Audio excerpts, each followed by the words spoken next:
Hi everybody, it is April and I'm in my craft room, and today we're going to make a Christmas quilt.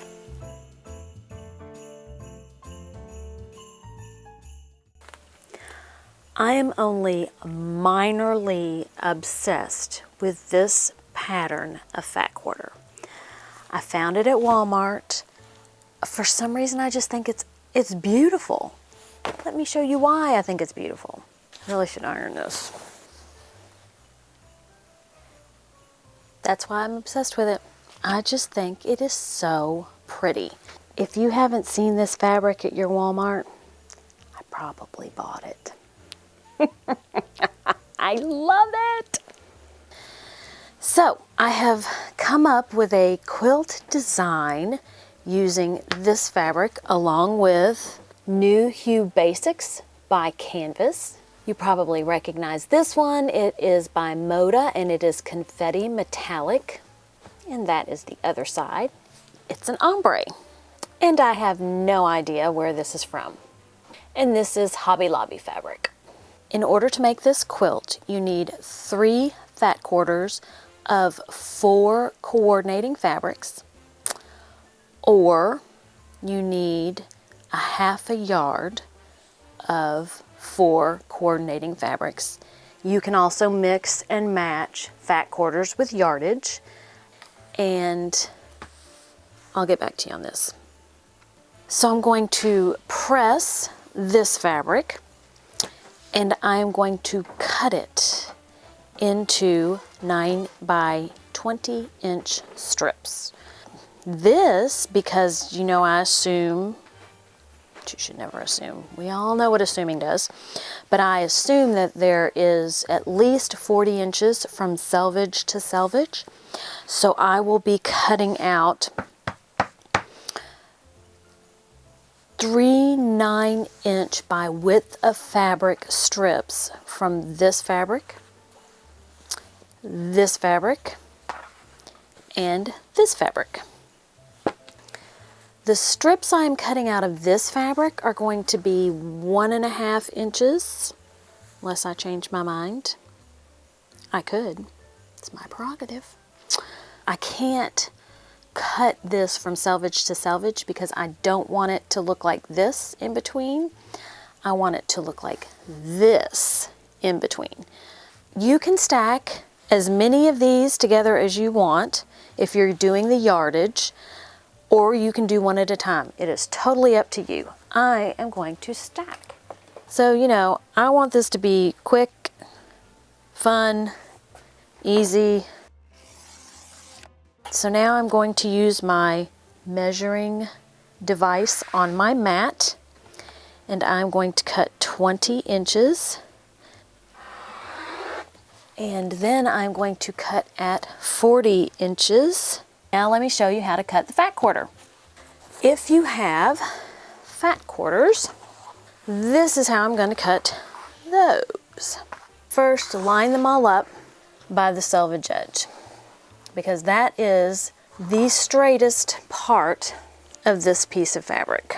I'm going to line this up to make sure that I have 20 inches long ways, and I do. So I'm going to cut off the selvage edge, and then I am going to cut this at 20 inches. Then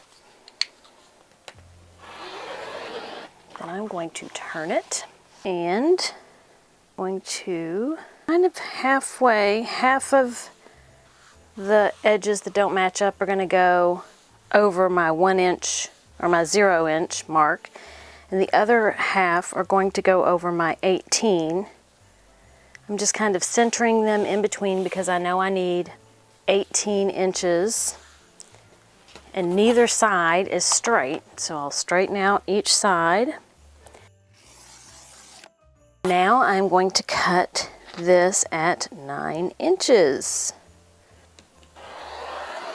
And I actually have an extra because I need 5 of these strips.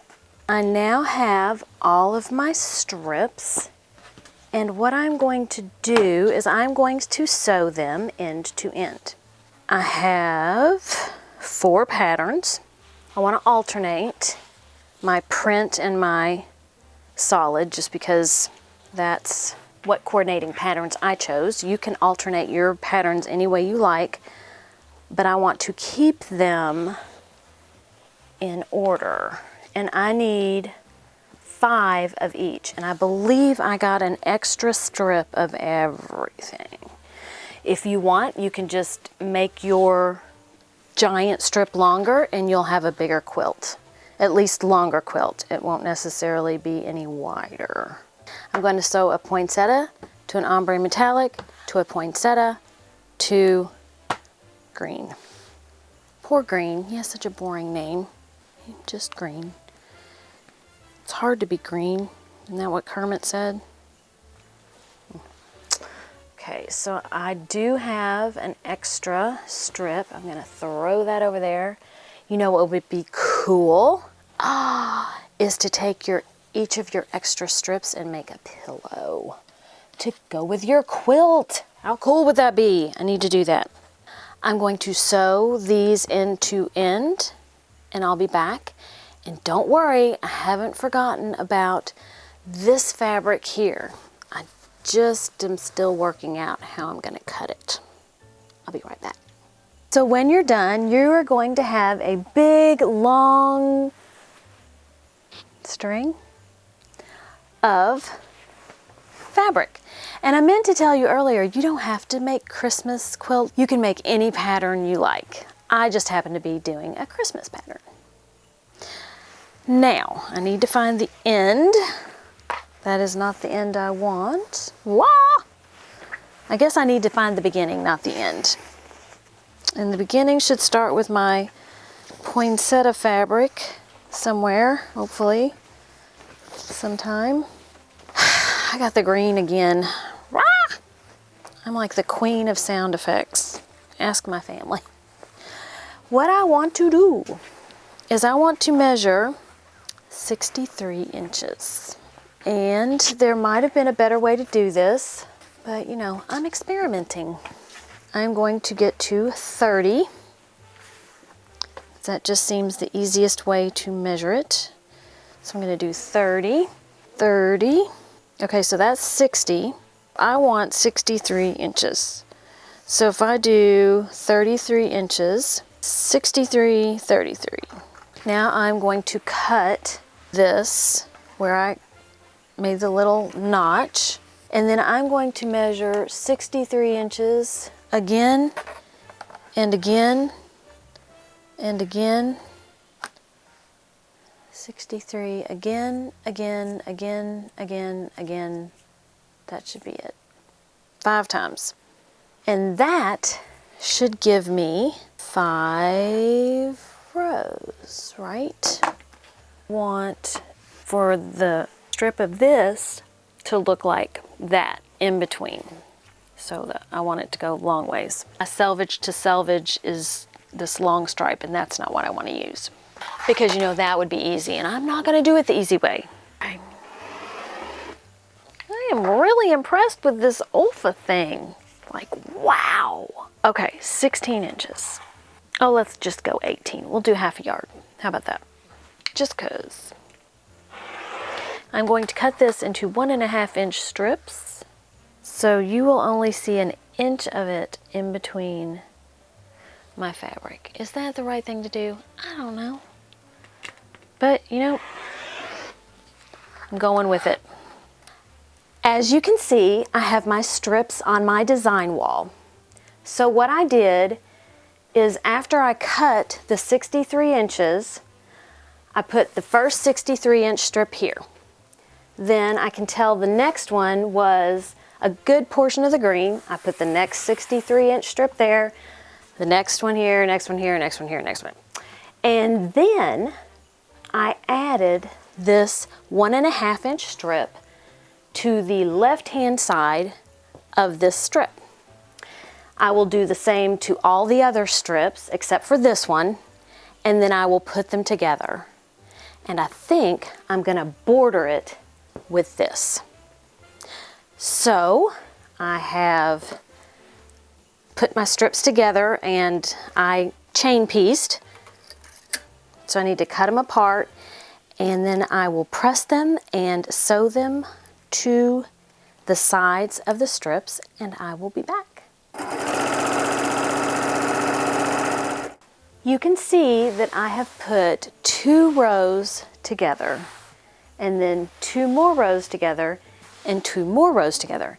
Now I will join all 3 of these pieces, and then I'm going to take this fabric, you know, not this fabric that's attached to this, but this fabric that I used, and I'm going to cut it into, I believe, 3 1/4 inch strips and go all the way around. Let me sew these together, get my border added, and I'll be right back. I also wanted to show you that I took the leftovers from the half fat quarters that weren't used, and I want to make a pillow. So should I make a pillowcase, or should I make some kind of decorative pillow? Let me know in the comments below. Speaking of which, one of those gifts that I plan on sharing how to make is a pillow. I am going to use a panel, shocker, in order to make a pillow, and then I'm also going to use this, and based on your all's input, we'll see what kind of pillow I'm going to make. My quilt top is done. I am really excited with how this turned out. I just kind of had the thought in my brain and went with it, and I'm very pleased. I'm very happy with the way that these patterns all worked together. Have a great day, eat some chocolate, and be kind to everyone. Until next time, bye.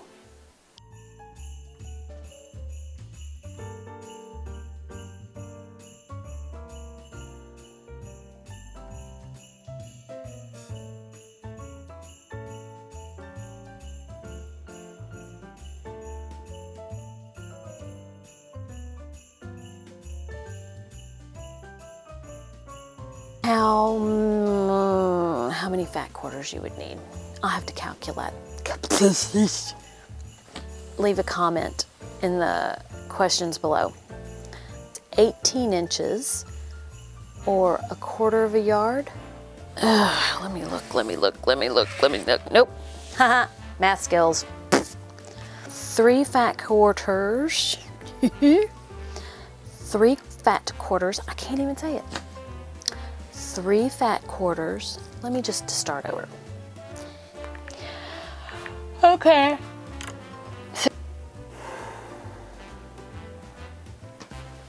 So what I'm going to do, it's probably not a very smart thing to do, but you know, who ever said I do the smart thing? I'm really excited about how this turned out. I think I always say that at the